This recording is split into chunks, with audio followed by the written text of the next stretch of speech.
Be honest. How many of you had ever heard of Carrie Gracie before the latest BBC pay gender row? And how many of you have even a jot of sympathy for a woman who says a salary of £180,000 just isn't enough? Miss Gracie, a respected Mandarin-speaking journalist, was upset the BBC's US and Middle East male foreign correspondents are earning more than her. But John Sopel and Jeremy Bowen are on TV every night, often in dangerous situations. The China correspondent, not so much. Not everyone with the same job title should earn the same money. Pay for correspondence shouldn't be about gender, but talent, experience, star quality, amount of airtime and danger money.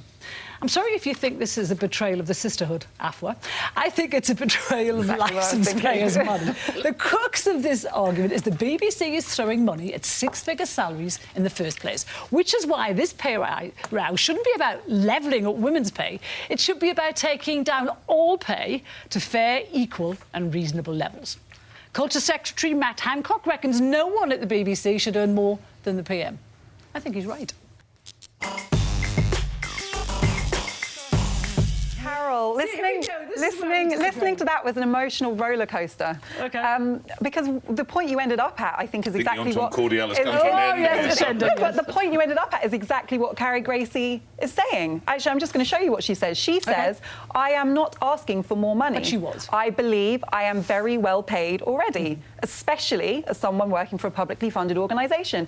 I simply want the BBC to abide by the law and value men and women equally." So she's not asking for more money, Carole. She's saying what you're saying, which is that why are their salaries that high at a publicly funded organisation? And secondly, Carole, what you were saying, it does make me sad, because I feel like you've internalised the misogyny that we are constantly being told. You have convinced yourself that she is worth less because, you talked about airtime, star quality. Yeah. I knew who Carrie Gracie was. I'm sure Carrie you did, Gracie yes. delivers considered incredibly difficult reports. Not very often, though. Because how often do we show stuff on China? And when we do, it is lengthy, it is detailed.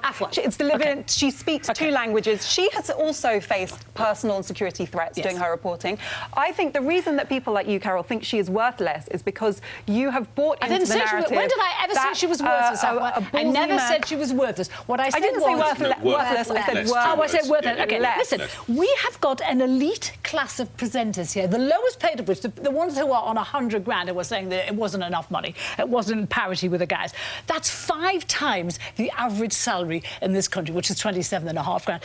We've got gross income inequality in this country is the norm, and I'm much more bothered about the people at the bottom end of the scale than I am about presenters at the top who are, let's face it, are unfortunate. This row should never have been about... No, listen, let me finish. This row should never have been about gender. It should have been about licence payers' money being used to pay these gross inflated salaries, like the one they used to pay Greg Dyke. Let's defer to him, because no one's been closer to it. To remind the listeners, you ran the view. I've got the official BBC position, which is my job to read out, which seems a bit unfair, but never mind. We've reduced the amount we pay talent by a quarter over the past 5 years. However, we're not competing in the same market as politicians and other public sector jobs. A number of presenters have left the BBC for considerably more money. We always look to negotiate deals at discount against the market. The question, I agree partly with you in terms of, because someone is called an editor, doesn't mean they have to earn the same as every other editor. I mean, you've got to look at the job and say what it is. And there is no doubt that the premier job in the BBC is New York, is Washington. And the Middle East. What I would like to know is what her predecessor was earning, which they've never come out, because her predecessor was a male. So, if her predecessor was earning more than she's getting, then I think you have a very valid point. She was only in China. She was only in China for 6 months a year. She was only there. Sopel had to move to Washington. He lives there. His family's there. Carrie Gracie's there for 6 months a year. Can I just bring us up? This is a matter for public record. This is not about embarrassing you. But when you were DG, your salary was 375 grand and you got a 456 grand payoff. Now, that's... I gave my payoff away. OK, but I'm saying this as a matter of record. I gave it to the University of York, actually. The guy who followed you, Mark Thompson, he immediately went to 800 grand. Yes. Now, why? Why is the job you did suddenly worth half as much again? Because that's I can tell you the answer. I happen to agree with you. I don't think they should have done it. No. But that's what he was earning at Channel 4.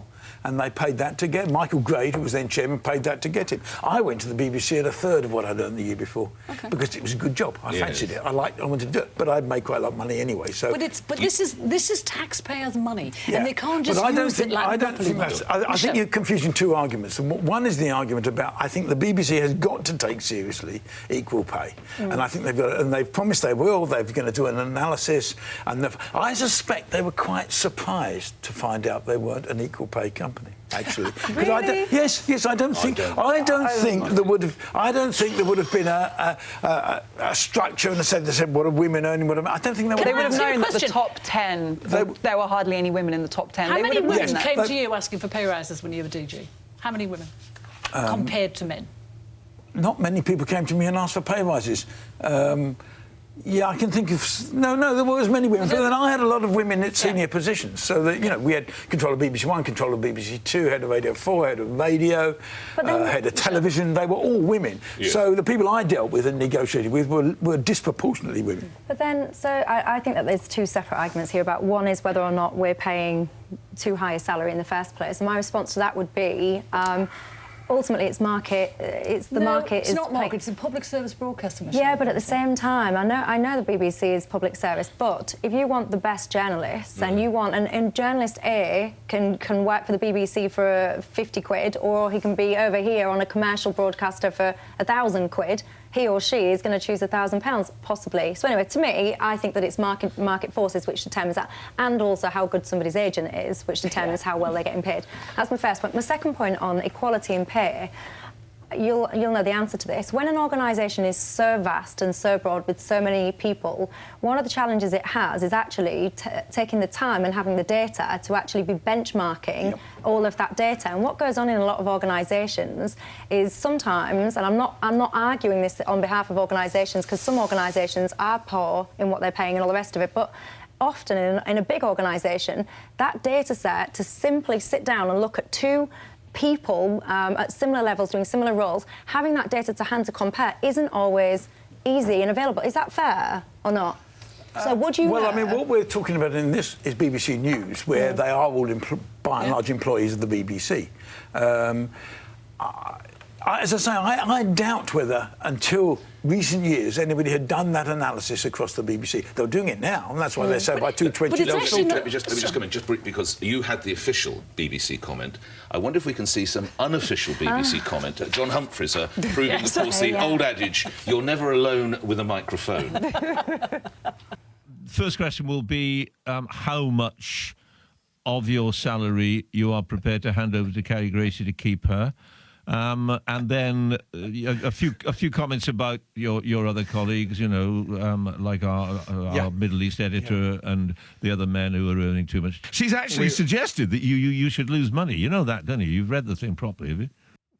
It actually gets worse, so we'll probably draw a veil over it there. Just briefly, Afua, just to respond... Can you see the smoke coming out of my nostrils right now? But John Humphreys is a bit of an old dinosaur, isn't he? A £600,000 a year dinosaur. It's banter in a news... No, it's the £600,000 a year, not the banter that is making me annoyed. The media, it's impossible to have parity in the media, because it's not like we're... And I'm saying nothing, I'm not derogatory, but we're not packing biscuits or we're not stacking shelves. Someone brings a different wealth of experience, someone brings that. So the idea you can all get paid the same in this game is never going to happen. I've got a real quick question. You've just said it was the 600,000 that was making you angry, not his comments. If someone said to you, I'll pay you £600,000 to host radio shows or TV shows or whatever, would you say, no, thank you, it's too much money?